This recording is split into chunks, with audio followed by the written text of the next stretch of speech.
Penjaga etika memahami peran petugas tindak internal di Satpol PP. Dalam penegakan hukum, menjaga kepercayaan publik adalah hal yang utama. Satuan Polisi Pamong Praja atau Satpol PP sebagai unit polisi sipil Indonesia mengemban tanggung jawab untuk menegakkan peraturan daerah dan menjaga ketertiban umum. Untuk memastikan tugas ini dilaksanakan dengan integritas tinggi, institusi ini memiliki unit khusus yang dikenal sebagai Petugas Tindak Internal atau PTI. PTI berperan sebagai penjaga etika di Satpol PP. Peran utama mereka adalah menjaga integritas institusi dan personilnya. Hal ini dicapai dengan menyelidiki dugaan pelanggaran, menegakkan kode etik, dan mempromosikan budaya akuntabilitas.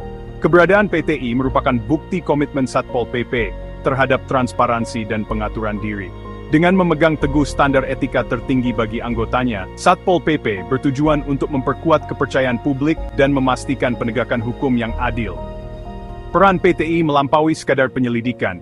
Mereka juga memainkan peran penting dalam mencegah pelanggaran dengan memberikan panduan etika dan pelatihan kepada petugas Satpol PP.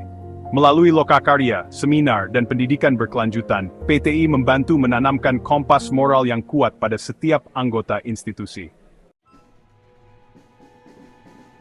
Pengawasan yang ketat, tugas dan wewenang petugas tindak internal. Tugas PTI sangat beragam dan menuntut profesionalisme tingkat tinggi. Tanggung jawab utama mereka adalah menerima dan menyelidiki pengaduan pelanggaran yang dilakukan oleh petugas Satpol PP. Pengaduan ini dapat berasal dari berbagai sumber, termasuk masyarakat, instansi pemerintah lain, atau bahkan dari internal Satpol PP sendiri. Setelah pengaduan diterima, PTI melakukan penyelidikan yang menyeluruh dan tidak memihak. Ini mungkin melibatkan pengumpulan bukti, mewawancarai saksi, dan meninjau dokumen yang relevan. Petugas PTI diberi wewenang untuk mengakses informasi rahasia dan memanggil individu untuk diinterogasi sebagai bagian dari penyelidikan mereka. Jika penyelidikan menunjukkan bukti pelanggaran yang cukup, PTI menyiapkan laporan lengkap yang diserahkan kepada Majelis Kode Etik. Laporan ini menguraikan temuan investigasi, bukti yang dikumpulkan, dan tindakan yang direkomendasikan. Sepanjang seluruh proses, petugas PTI diharapkan mematuhi standar kerahasiaan dan ketidakberpihakan yang ketat.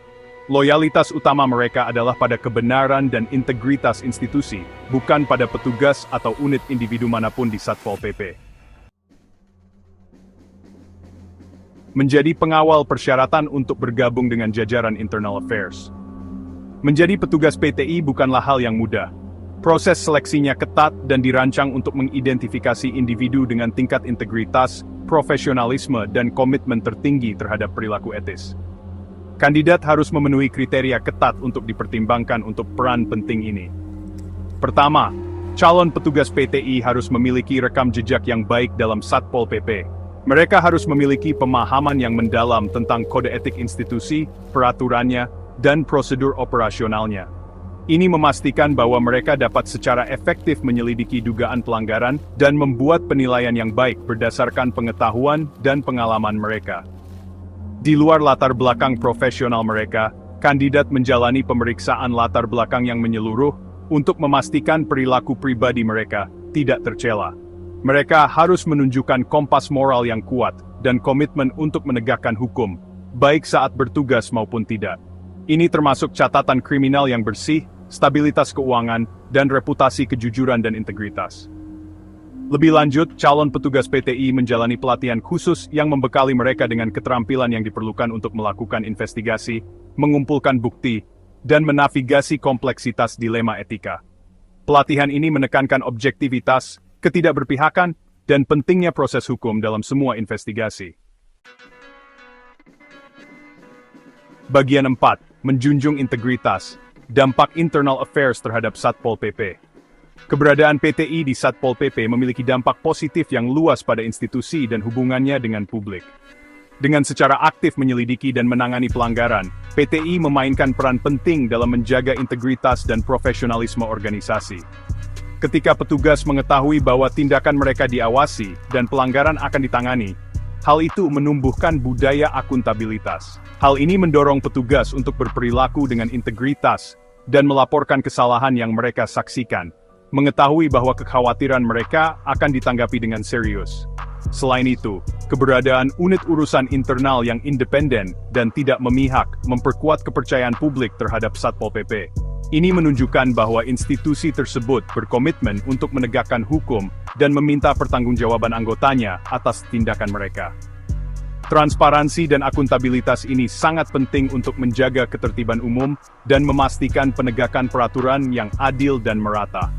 Dengan menangani pelanggaran secara cepat dan tegas, PTI membantu menjaga reputasi Satpol PP sebagai institusi yang dapat dipercaya dan diandalkan. Hal ini pada gilirannya memperkuat kepercayaan publik pada kemampuan organisasi untuk melaksanakan tugasnya secara efektif dan adil. Bagian 5. Menegakkan kode etik, proses disiplin di Satpol PP. Ketika PTI menyelesaikan penyelidikan, dan jika temuan menunjukkan bahwa seorang petugas telah melanggar kode etik, kasus tersebut dirujuk ke Majelis Kode Etik. Dewan ini, yang terdiri dari petugas senior Satpol PP dan perwakilan dari instansi terkait, bertanggung jawab untuk meninjau bukti dan menentukan tindakan disipliner yang sesuai. Proses disipliner dirancang untuk menjadi adil dan tidak memihak, memastikan bahwa semua petugas diberikan proses hukum yang wajar. Petugas yang dituduh memiliki hak untuk menyampaikan pembelaannya, memberikan bukti, dan diwakili oleh penasihat hukum selama proses persidangan. Tingkat keparahan tindakan disipliner bervariasi tergantung pada sifat dan tingkat keparahan pelanggaran. Teguran, denda, skorsing, penurunan pangkat, dan bahkan pemecatan dari dinas adalah konsekuensi potensial bagi petugas yang terbukti melanggar kode etik. Tujuan dari proses disipliner bukan hanya untuk menghukum, tetapi juga untuk mengoreksi dan mendidik. Jika dianggap perlu, petugas dapat diharuskan untuk menjalani pelatihan tambahan, konseling, atau tindakan rehabilitatif lainnya untuk mengatasi masalah mendasar yang menyebabkan pelanggaran mereka.